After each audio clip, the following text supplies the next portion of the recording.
Hello good morning everyone. सारे बच्चों को एक बार फिर से स्वागत है अपने चैनल लुसेंट नॉलेज पॉइंट में। और अभी आप लोगों को क्लास 10th से हिंदी से दूसरा चैप्टर लेकर के आया है। जो दूसरा पार्ट है 20 के दांत, है ना। दूसरा चैप्टर क्या है?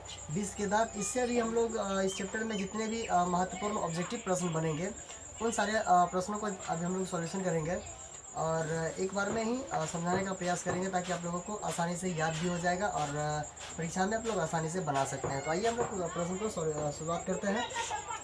ठीक है, सबसे पहला चैप्टर क्या है? दूसरा चैप्टर है हिंदी का, निगोधोली का दूसरा चैप्टर है ना। चैप्टर का नाम है कि 20 के दांत, है ना। चैप्टर का क्या नाम है? 20 के दांत। आपसे पूछा जाएगा, है ना, कि ये जो पाठ है 20 के दांत, इसका लेखक कौन है, यानी इसका रचयिता कौन है, यानी क्या है कि 20 के दांत के रचयिता कौन है, तो बोल सकते हैं लेखक कौन है, तो नलिन बिलोचन शर्मा। बोल सकते हैं कि 20 के दांत जो पाठ है इसका लेखक कौन है, तो नलिन बिलोचन शर्मा। याद रखिएगा, पूछा जाएगा कि नलिन बिलोचन शर्मा का जन्म कब हुआ था, है ना। याद रखिएगा कि नलिन बिलोचन शर्मा का जन्म कब हुआ था, तो 18 फरवरी 1916 ईस्वी को नलिन बिलोचन शर्मा का जन्म कब हुआ था, तो 18 फरवरी 1916 ईस्वी को हुआ था। नेक्स्ट क्वेश्चन है कि इनका मृत्यु कब हुआ था। पूछा जाएगा कि नलिन बिलोचन शर्मा का मृत्यु कब हुआ था, तो बताएंगे कि नलिन बिलोचन शर्मा का जो मृत्यु हुआ था वो 12 सितंबर 1961 ईस्वी को हुआ था। यानी जन्म 1916 को और मृत्यु जो हुआ था 1961 ईस्वी को हुआ था। नेक्स्ट क्वेश्चन पूछा जाएगा कि 20 के दांत पाठ जो है वो किस विद्या की है, किस विधा की है, तो बोल सकते हैं कि वो जो है वो कहानी है। 20 के दांत जो पाठ है वो कैसा है, तो वो एक कहानी है। ठीक है, 20 के दांत पाठ कैसा है, वो कहानी है। चलिए नेक्स्ट क्वेश्चन करा है कि सेन साहब, ये चैप्टर से 20 के दांत जो पाठ है इसमें एक सेन साहब थे, उनके बारे में बताया जा रहा है।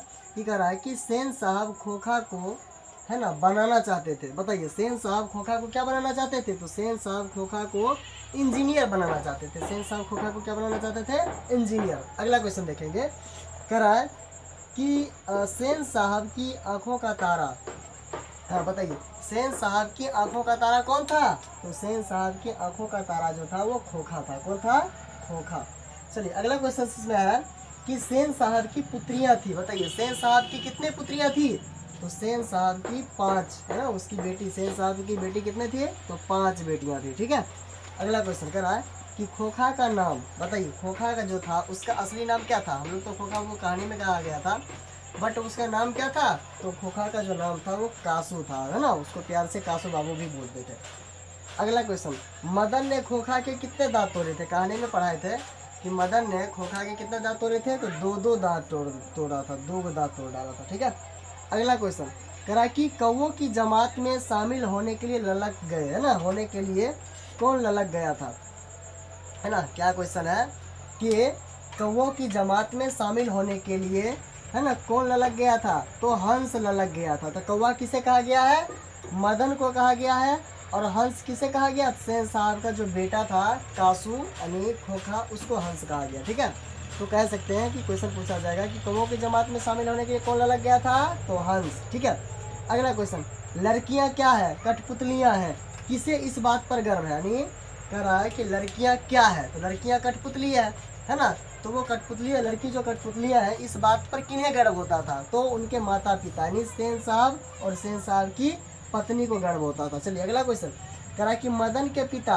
है ना, मदन के पिता का क्या नाम था, मदन के पिताजी का क्या नाम था, तो गिरधर लाल। मदन के पिताजी का क्या नाम था, गिरधर लाल। अगला क्वेश्चन कह रहा है कि नलिन बिलोचन शर्मा जन्मजा कौन भाषा भाषी थे। मतलब कह सकते हैं कि नलिन बिलोचन शर्मा वो जन्म से कह सकते हैं कि वो किस भाषा के जानकार थे, तो भोजपुरी भाषा के वो जानकार थे। ठीक है, नलिन बिलोचन शर्मा जन्म से किस भाषा के जानकार थे, भोजपुरी भाषा। अगला कह रहा कि किसके अनुसार सेनों ने सिद्धांतों को भी बदल दिया था, यानी कौन ऐसा था, है ना, जिकरा कारण सेन साहब ने अपने सिद्धांत यानी अपने नियम को बदल दिया था। तो किसके लिए, तो खोखा के लिए वो अपने अनुसार नियम को क्या कर लिया था, बदल लिया था। चलिए अगला क्वेश्चन करा कि सेन साहब की पुत्रियां के नाम, यानी सेन साहब को आपने बताया था आप लोगों को भी जस्ट कि सेन साहब की पुत्रियां कितनी थी, तो 5। तो वो 5 बेटी का क्या क्या नाम था, ऑप्शन में कोई भी एक बेटी दे देगा आप उस टिक लगाने के लिए। तो याद रखिएगा कि सेन साहब की 5 पुत्रियां थी, जिसमें से एक का नाम सीमा, दूसरा का नाम रजनी,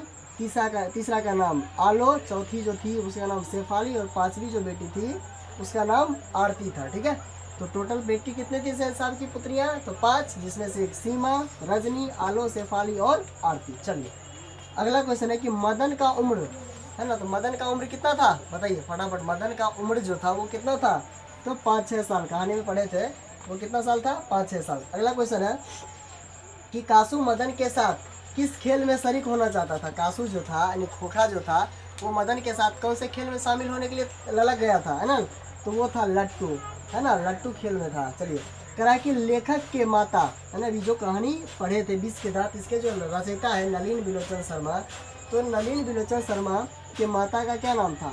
तो रत्नावती शर्मा, याद रखिएगा। लेखक जो है ये नलिन बिलोचन शर्मा, उनके माता जी का क्या नाम था? तो रत्नावती शर्मा। चलिए लेखक के पिता का नाम क्या था? यानी नलिन बिलोचन शर्मा के पिताजी का क्या नाम था? तो पंडित रामावतार शर्मा। उनके पिताजी का नाम, नलिन बिलोचन शर्मा के पिताजी का जो नाम था वो क्या था? पंडित रामावतार शर्मा। चलिए अंतिम प्रश्न इस चैप्टर से बताएंगे, वो है सेन साहब का मोटर किस रंग की थी? बताइए, आप लोगों से पूछा जाएगा कि सेन साहब के पास जो एक गाड़ी थी वो किस कलर का, बताइए तो किस रंग की थी? तो काले रंग का। सेन साहब के पास जो गाड़ी थी वो कितने कौन सा रंग का था? काले रंग का। तो आई होप कि आप लोगों इस प्रश्न को, यानी दूसरा चैप्टर जो था हिंदी का 20 के दांत, नलिन बिलोचन शर्मा उनके लेखक थे, तो इस चैप्टर के ऑब्जेक्टिव आप लोग समझ गए होंगे। ठीक है, तो इस वीडियोस को आप अच्छा से देखें एक बार फिर से, नहीं समझे तो, अगर समझ गए तो कोई बात नहीं, अपने फ्रेंडों में से शेयर करें और हमारे चैनल को लाइक करें, सब्सक्राइब करें। और अब तक के लिए धन्यवाद। फिर मिलेंगे अगले पार्ट, अगला वीडियो में लेकर के।